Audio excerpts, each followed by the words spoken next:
In the heart of post-war Japan, when ancient traditions still governed every aspect of imperial life, a quiet revolution was about to begin.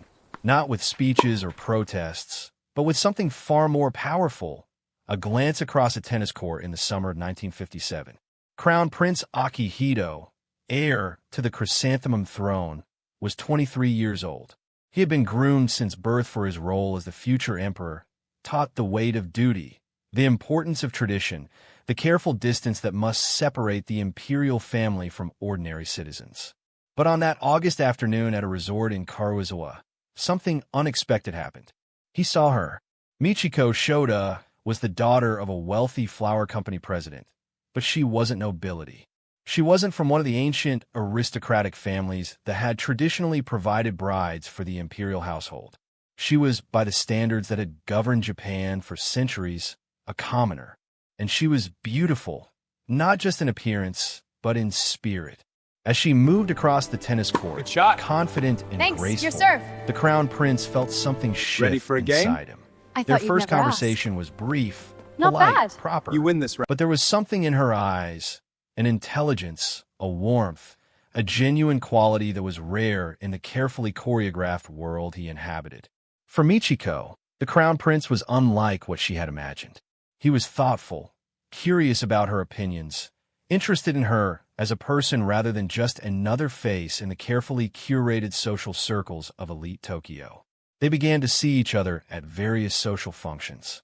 Tennis matches became their excuse to meet. Each game was a conversation, each volley a chance to learn more about the other. The crown prince discovered that Michiko had studied English literature at the University of the Sacred Heart, that she loved music and art, that she had opinions about the world and wasn't afraid to express them.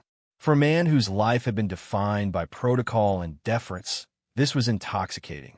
But as their feelings deepened, reality began to テニスを始め intrude. ましょうか。 The そうですね。 Imperial 準備はいいですか？ Household Agency, はい、いつでも。 the powerful よし、楽しみです。 bureaucracy that managed every aspect of the imperial family's life, had very specific ideas about who should become crown princess. They had a list of suitable candidates, all from aristocratic families with bloodlines stretching back centuries. Michiko Shoda's name was nowhere on that list. When whispers of the crown prince's interest in this commoner girl reached the ears of the palace officials, alarm bells began to ring. This was unprecedented, unthinkable. For over 2,000 years, the imperial family had maintained its bloodline through carefully arranged marriages within the nobility. The very idea of the future emperor choosing his own bride, let alone a commoner, threatened to overturn the entire social order. The Empress, Crown Prince Akihito's mother, was particularly concerned. She embodied the old ways, the belief that the imperial family was fundamentally different from ordinary Japanese people, descended from the gods themselves. How could her son, the future emperor, marry someone from outside the nobility? What would this mean for the institution she had devoted her life to preserving? But the crown prince had made his decision. In late 1958, he approached his father, Emperor Hirohito, with a request that would change Japanese history. He wanted permission to marry Michiko Shoda. The conversation between father and son must have been extraordinary.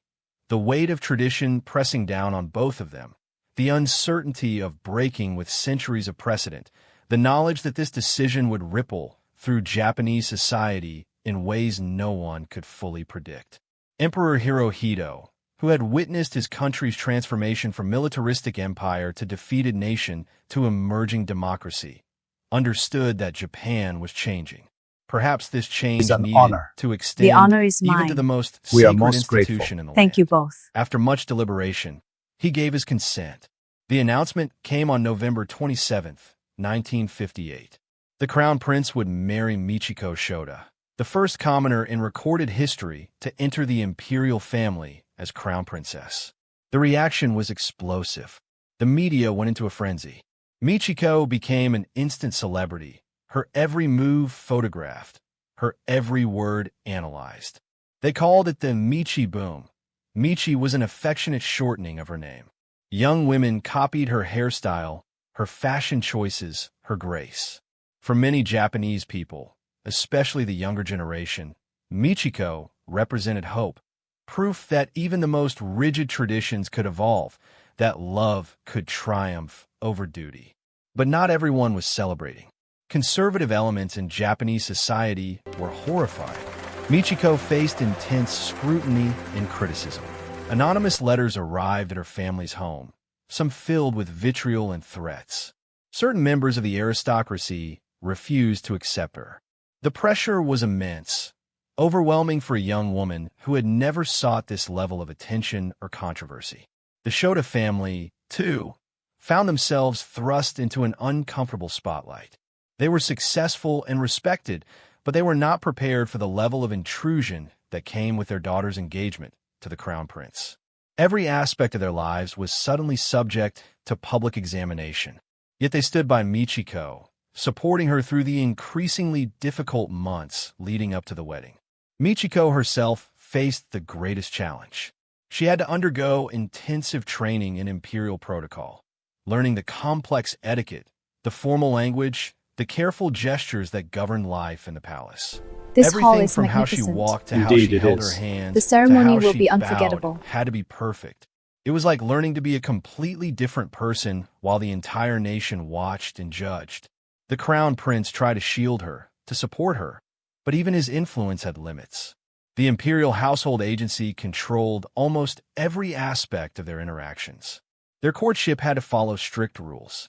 They couldn't simply go out for dinner or take a walk together without elaborate arrangements and constant supervision.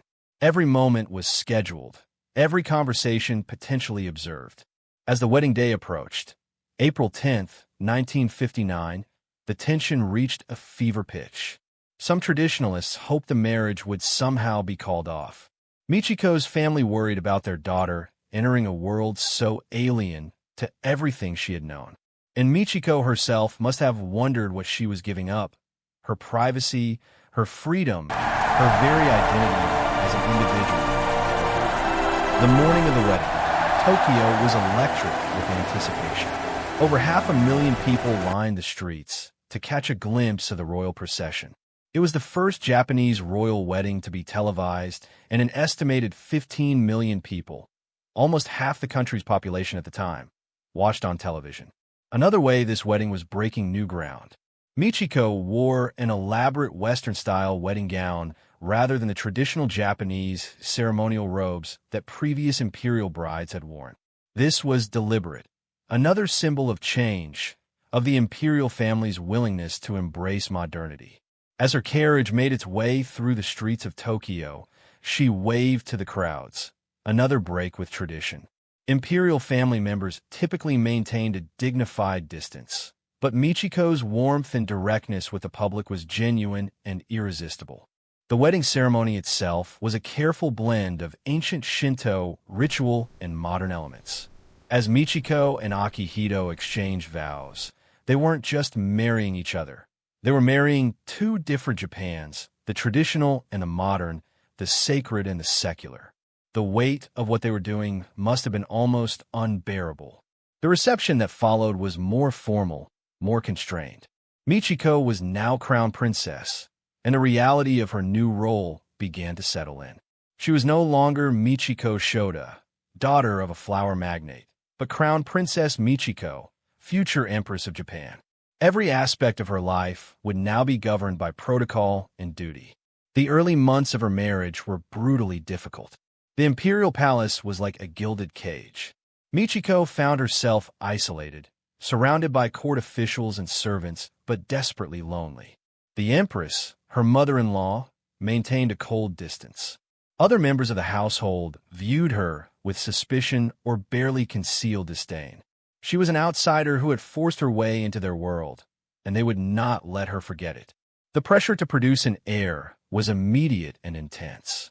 This was, after all, one of the primary reasons for any imperial marriage, the continuation of the dynasty. When Michiko became pregnant just months after the wedding, there was relief throughout the palace. But even this joy was complicated by the rigid protocols surrounding imperial childbirth. In February 1960, Crown Princess Michiko gave birth to a son, Prince Naruhito. By tradition, imperial children were immediately taken from their mothers and raised by court ladies and tutors. The mother's role was essentially to produce the child. Actual parenting was considered beneath the dignity of the imperial family and unnecessary given the elaborate system of retainers and educators. But Michiko refused. In what may have been her most significant act of defiance, she insisted on raising her own children. She wanted to nurse her baby herself, to care for him, to be a real mother rather than just a ceremonial figure who saw her child on formal occasions. The Imperial Household Agency was appalled. This simply wasn't done. It violated centuries of tradition. But Crown Prince Akihito supported his wife. Together, they insisted that their children would be raised by their parents, not by servants. It was a revolutionary concept within the imperial system, and it required tremendous courage from both of them. They were essentially telling the most powerful institution in Japan that some traditions needed to change. The battles over child-rearing were just the beginning. Michiko wanted to give her children as normal a childhood as possible within the constraints of their position. She read to them, played with them, took them on outings. When Prince Akihito was born in 1965 and Princess Sayako in 1969, Michiko raised them the same way. She was creating a new model of imperial motherhood, one based on warmth and direct involvement rather than distant reverence. This approach won her enormous popularity with the Japanese public. People saw in Michiko a reflection of their own values and struggles. She represented the possibility of maintaining humanity and authenticity even in the most constrained circumstances. Young mothers looked to her as a role model. She received thousands of letters, many from women thanking her for showing that motherhood could be combined with duty, that love didn't have to be sacrificed to tradition. But the popularity came at a cost. The pressure never relented. Michiko was constantly scrutinized, and the little criticized, bird flew higher judged. and higher. She had to be perfect at all Yes, times. just like that. Wonderful. Gracious, but not too familiar. Modern, but respectful of tradition. Visible, but not too prominent. It was an impossible balance, and the strain began to show. In 1963, Michiko collapsed from physical and emotional exhaustion. She had been pushing herself too hard, trying to meet everyone's expectations, absorbing the criticism and hostility without complaint. The collapse was a wake-up call, but it didn't fundamentally change the pressure she faced. If anything, it intensified the criticism from those who saw it as evidence that a commoner couldn't handle the demands of imperial life. Throughout these difficult years, the Crown Prince remained steadfast in his support. He understood what Michiko had sacrificed for him, the hostility she faced because of their marriage. He tried to shield her when he could, to create spaces within the rigid palace protocol where she could breathe and be herself. Their marriage, forged in the face of opposition, became stronger rather than weaker under pressure. As the years passed, Michiko's approach to her role began to bear fruit. The children, Naruhito, Fumihito, and Sayako, grew up with a sense of their parents' genuine affection and presence in their lives. They were more emotionally open, more comfortable with public interactions than previous generations of imperial children had been. This was Michiko's quiet revolution, changing the imperial family from within. Crown Princess Michiko also began to develop her own public role. She became involved in charitable work, particularly focused on children's welfare and literature. She translated children's books into Japanese, believing that literature could build bridges between cultures. She visited schools, orphanages, and facilities for disabled children. Always, she approached these duties with genuine warmth and interest, never as mere ceremonial obligations. The Japanese public increasingly saw her as more than just the crown princess. She became a symbol of compassion, of the possibility of combining tradition with humanity, of maintaining grace under extraordinary pressure. When she appeared in public with the crown prince, crowds responded to her with particular enthusiasm. She had won them over not through dramatic gestures, but through consistent dignity and authentic care. But the hardest test was still to come. In 1989, Emperor Hirohito died after a long illness. Crown Prince Akihito ascended to the Chrysanthemum throne, becoming the 125th Emperor of Japan. And Michiko, the commoner girl who had played tennis on a summer afternoon 32 years earlier, became Empress of Japan. The Heisei era had begun. The name means achieving peace. As Emperor and Empress, Akihito and Michiko would spend the next 30 years redefining what the imperial family could be in modern Japan. They traveled extensively within Japan, visiting every prefecture, making the imperial family more visible and accessible than it had ever been. After natural disasters, earthquakes, tsunamis, typhoons, they visited affected areas, kneeling on the ground to speak with survivors, offering comfort through their presence. Empress Michiko continued her work with children and literature. She learned sign language to better communicate with deaf people she met during official functions. She supported efforts to preserve traditional Japanese culture while also embracing international connections. And through it all, she maintained the grace and dignity that had characterized her approach from the beginning. The relationship between the emperor and empress became itself a kind of message to the Japanese people. They were clearly partners, clearly devoted to each other. In a society where arranged marriages had long been the norm and where public displays of affection were rare, their genuine partnership was revolutionary. They didn't hold hands in public or make grand romantic gestures, but anyone watching them could see the mutual respect, the shared understanding, the love that had brought them together and sustained them through decades of pressure. In 1993, Empress Michiko experienced another health crisis, this time losing her voice due to what doctors determined was stress-induced trauma. She had been criticized by a magazine article suggesting she was too independent, too modern, insufficiently deferential to the traditions of the imperial household. The criticism, after decades of similar attacks, finally overwhelmed her psychological defenses. Her voice disappeared. For months, the Empress could only communicate in whispers or through writing. The Japanese public was shocked and sympathetic. Many saw it as evidence of the incredible pressure she had endured for decades, the toll of constantly walking the tightrope Harmony between of this tradition occasion is a and testament to our modernity, shared between traditions. public Indeed, expectations it is an honor to and stand with personal you. authenticity. Is our Gradually, challenges. with Let us meet to treatment and dialogue and support, cooperation her for a voice prosperous returned. future. But the incident revealed the cost of the life she had chosen, or rather, that the Crown Prince had chosen for her when he fell in love on that tennis court so many years before. Yet Michiko never expressed regret. In rare personal comments over the years, she spoke of the challenges, but also of the meaning she found in her role. She had used her position to make a difference, particularly in the lives of children and those facing hardship. She had helped transform the imperial family into an institution that reflected contemporary Japanese values, while still honoring its historical significance. And she had raised 3 children who understood both their responsibilities and their humanity. In 2016, Emperor Akihito did something unprecedented. In a televised address to the nation, he expressed his concern that advancing age and declining health might prevent him from adequately fulfilling his duties as emperor. He was suggesting, though he couldn't say it directly due to legal constraints, that he wished to abdicate.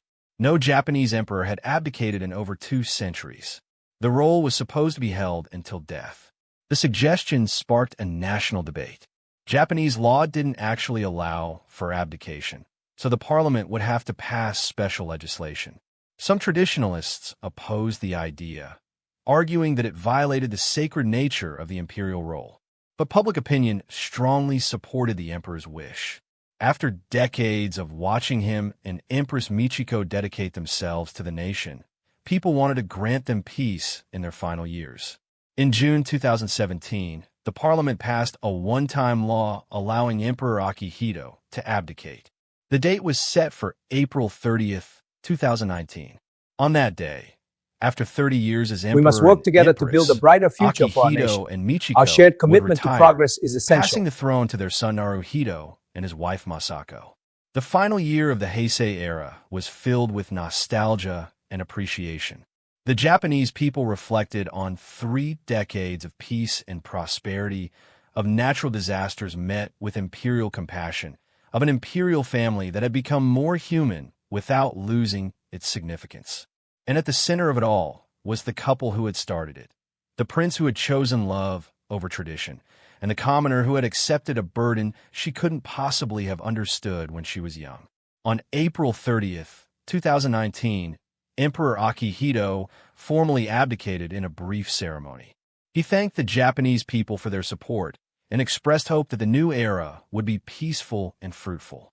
Empress Michiko stood beside him, as she had for 6 decades, dignified and composed. They were no longer emperor and empress, but emperor emeritus and empress emerita, still part of the imperial family, but freed from the most demanding responsibilities. The next day, their son Naruhito became emperor, and the Reiwa era began.